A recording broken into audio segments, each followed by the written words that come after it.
Guys, you have never stayed in a unique Airbnb or a glamping site before, but you want to start a glamping business. That doesn't make any sense. Be how the f you know this? How? Hold on, bro. How?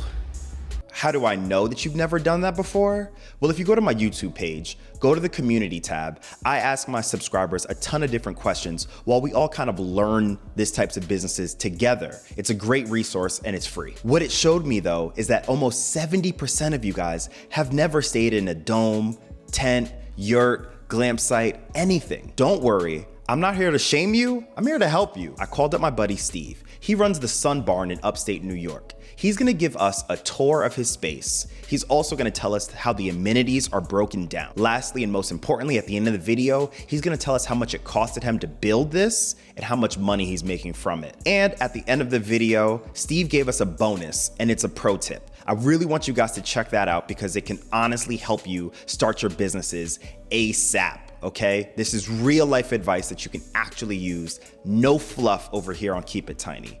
Let's get into the video. Keep it tiny. Now, the Sunbarn is 12 foot by 20 foot, and it's mostly made of reclaimed and recycled materials, so everything here is from somewhere else. The first thing that you will probably notice is our large king-size bed, nice and comfy, foam mattress. Second thing you'll probably notice is our two-person bathtub with these great views of the mountains and forest. And if you're wondering how the water is added to the bath, we collect rainwater from the roof, get it in containers, and then I pump them into this large 55-gallon drum. So you just use the garden hose, and it's really great in summers. You can just cool down, taking a nice cool bath. This is actually the west direction, so here you'll see the sunsets. So it's very romantic if you're taking your evening bath, nice and comfortable, and the sun will set just over the mountains there, and lots of times the sky is all lit up, changing colors, pink, blues, purples, so it's really a sight to see. Then we have our little dining area here, little kitchen table and two chairs. We have some lighting, battery powered charge light. This is also battery powered, flickers like real candles, makes a nice atmosphere. And then in the colder months, which is now, we have this cast iron wood burning stove, and we have it going right now actually. Warms up the whole space.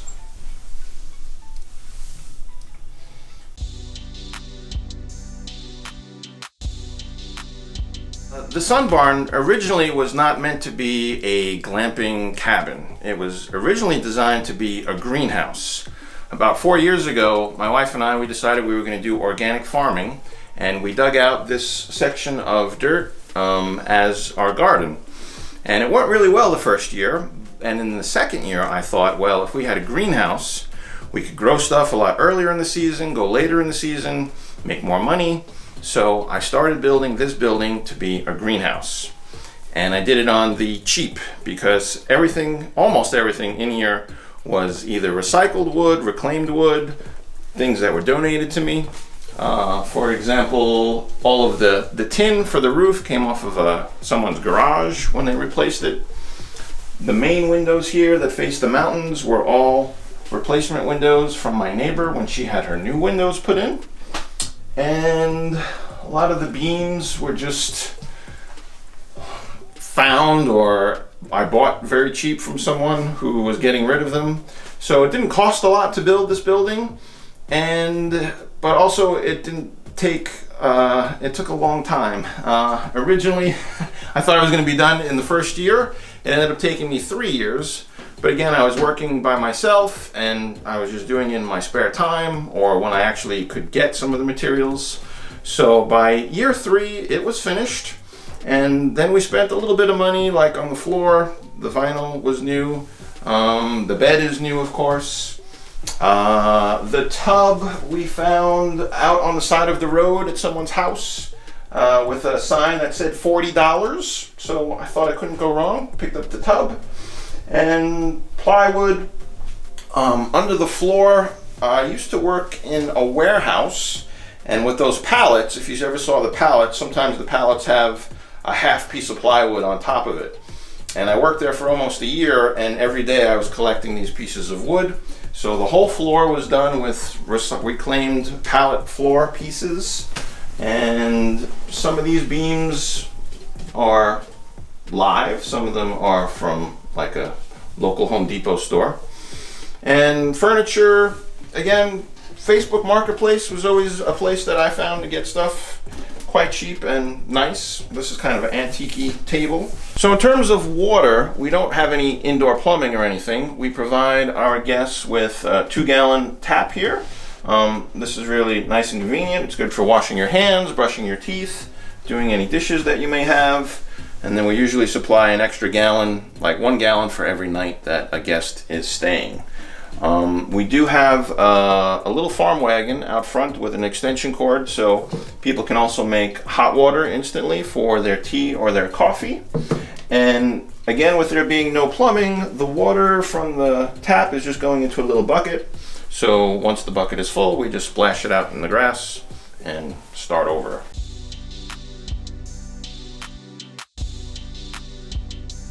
So the Sunbarn, the initial investment for me was $1,500.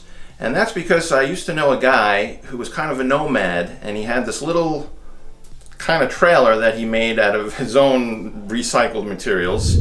And he had all of this, the darker wood that you see, not the brighter wood, but all this dark wood that you see. And he actually just lived randomly in places around the state here.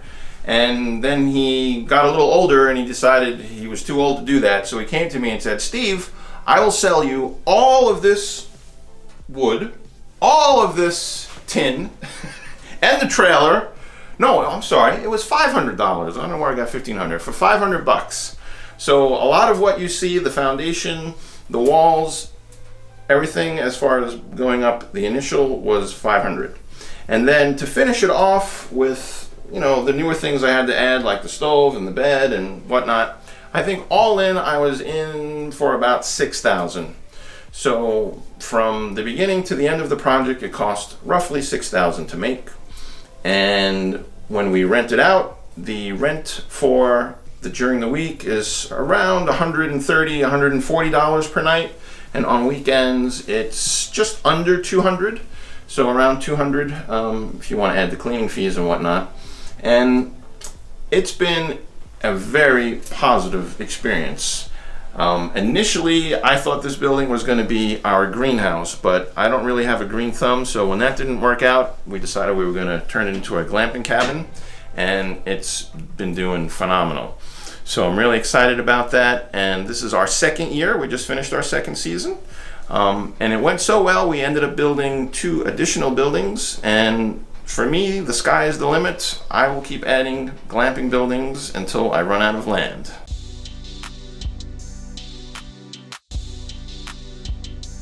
So I want to give some advice to anyone out there who might be thinking of doing the same thing or something similar, not just in glamping, but anything having to do with short-term rentals. As you can see, this space is not the Marriott, or it's not a 5-star hotel. And I basically worked with what I had. So my advice is that if you're thinking about starting, you don't have to go all out. You don't have to have everything brand spanking new. You can work with what you have. And this is a perfect example of just working with what we had. And to be honest, I think most people, most of our guests, really like the charm of this building with all its funny quirkiness to it. So there's no need to think that you have to do something that's going to be on the front of Architectural Digest. You just need something that's unique, something that you put a lot of care into, and something that you're passionate about sharing with others. And I'm sure if you follow those advices, you'll be successful. Awesome. Hey, you made it to the end of the video, which means you're serious about this type of stuff. So on the screen right now, I have 4 more videos for you to check out. I really think they'll help you out, start your business, or at least get ideas on what you're gonna do with your unique glamp site. Peace.